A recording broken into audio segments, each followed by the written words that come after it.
Hello guys, അപ്പോൾ ഇന്നത്തെ നമ്മളെ പരിപാടി എന്ന് പറഞ്ഞാൽ പള്ളിപ്പെരുന്നാൾ തുടങ്ങിയിട്ടുണ്ട്. അപ്പോൾ ഇതാ മൂസിയും ഞാനും മോനും ഒക്കെ ആയിട്ട് പള്ളിപ്പെരുന്നാളിന് പോവാണ്. പോകുന്ന സമയത്ത് തന്നെ ഇതാ കുറേ ബലൂണും കാര്യങ്ങളൊക്കെ റോഡിൽ വെച്ചിട്ടുണ്ട്. പിന്നെ അതേപോലെ തന്നെ കുറേ ഷോപ്പും കാര്യങ്ങളൊക്കെ അതിൻ്റെ ഉള്ളിലായിട്ട് വരുന്നുണ്ട് കേട്ടോ. ഞാൻ തലേന്ന് രാത്രിക്ക് അറിയാണ്ട് പറഞ്ഞു പോയതാണ് ഞാൻ പള്ളിപ്പെരുന്നാളിന് പോകുന്നുണ്ട്. അത് കേട്ട വാതി കേൾക്കാത്ത വാതി റിൻസ് ഓടിപ്പാഞ്ഞ് വന്നിട്ടുണ്ട്. എന്തിനോ ശരിക്കാണോ പാവൊക്കെ ബുദ്ധിയില്ലാത്തതാണ് ഗൈസ്. പിന്നെ അതേപോലെ തന്നെ ഇതാ കുറേ ഷോപ്പും കാര്യങ്ങളൊക്കെ അതിൻ്റെ ഉള്ളിൽ വന്നിട്ട് നമ്മളൊന്നും മേടിക്കാനല്ല, എന്നാലും വെറുതെ പോയിട്ടാ. പിന്നെ നമ്മൾ ചെയ്യുന്നൊരു കൂളിംഗ് ഗ്ലാസ് വെച്ച് നോക്കി. അപ്പോൾ അതൊക്കെ നല്ല ഇഷ്ടപ്പെട്ടു. അതിൻ്റെ ഒരു സ്നേഹപ്രകടനമാണ് ഇപ്പോൾ ഓന് കാണിച്ചുകൊണ്ടിരിക്കുന്നത്. അത് കഴിഞ്ഞതിന് ശേഷം എനിക്ക് റാറ്റിനെ വാങ്ങിട്ടോ, അവനത് തിന്നാനാണ് നോക്കണേ. പിന്നെ ആ റിൻസ് നോക്കിയിട്ട് എവിടെയും കാണുന്നില്ല. നോക്കുമ്പോൾ ആൾക്കാരുടെ ഇടയിൽ കൂടെ റാറ്റിന് ഓടിച്ച് കിടക്കുന്നത്. ഇവക്ക് ബുദ്ധിയില്ലാന്നുള്ള കാര്യം ഇപ്പം മനസ്സിലായി. അത് ഇനി നമ്മൾ നേരെ ചെരുപ്പ് നോക്കി. ഇതാണ് പേരെഴുതുന്ന മോതിരം. ഇത് ഒരു നൊസ്റ്റാൾജിക്കൽ സാധനമാണ്. ഈ മോതിരം ഇട്ടിട്ടുള്ളവർ എന്തായാലും കമന്റ് ചെയ്യാം. അതിന് ശേഷം കുറച്ച് ഗെയിം, പൂക്കള്, പിന്നെ കുറച്ച് നൊസ്റ്റാൾജിക്കൽ മിഠായിസ് അങ്ങനെയൊക്കെ ഉണ്ടായിരുന്നു.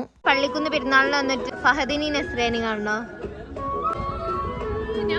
എന്റെ കോമഡി റിൻസൊക്കെ അത്രയ്ക്ക് അങ്ങ് തൃപ്തിയായില്ല. അപ്പൊ ഇതിന്റെ ഫുൾ വ്ളോഗ് എന്തായാലും നമ്മുടെ ചാനലിലാവും, ചെക്ക് ചെയ്യാം. Okay, by.